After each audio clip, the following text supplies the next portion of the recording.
इसी प्रोग्राम पे हमने एक दफ़ा शामी साहब की मौजूदगी में तहकीक करके सरकारी दस्तावेज़ात खंगाल के एक रिपोर्ट नशर की थी, जिसमें साबित किया था कि इस दौर में जिसका आप जिक्र कर रहे हैं, इसमें रिकॉर्ड तकर्रुर और तबादले हुए पंजाब में। इससे पहले कभी ऐसे नहीं हुए। हालांकि शहबाज शरीफ साहब के दौर में भी होते थे, परवेज़ साहब के दौर में भी होते थे, लेकिन इस दौर में रिकॉर्ड बना था तकर्रियों का और तबादलों का। जी, बात जारी रखिए।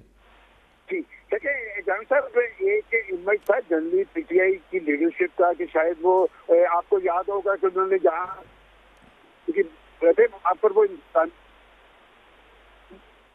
आ रहा है कि पंजाब के अंदर पुलिस हाथ के लिए एक आदमी थे नादिर खान, मैं उनका नाम नादिर खान दुरानी। वो अच्छे इमेज के हम के साथ करना चाहते थे, उनको लाया गया लेकिन वो तजर्बा चल ही नहीं सका और उन्होंने खुद माजरत जाहिर कर दी नहीं, वो नाकाम हो गए थे।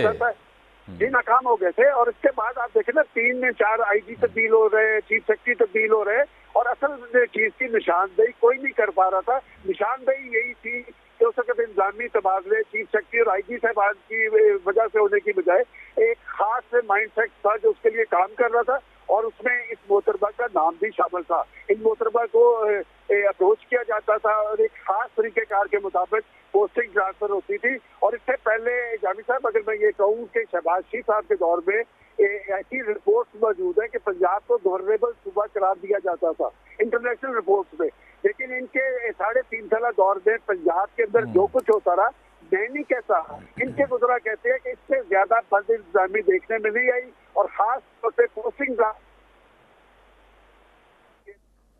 बिल्कुल ठीक, पैसे की बुनियाद से होती थी। बिल्कुल आप ठीक कह रहे हैं, बिल्कुल आप ठीक कह रहे हैं इस मामले में।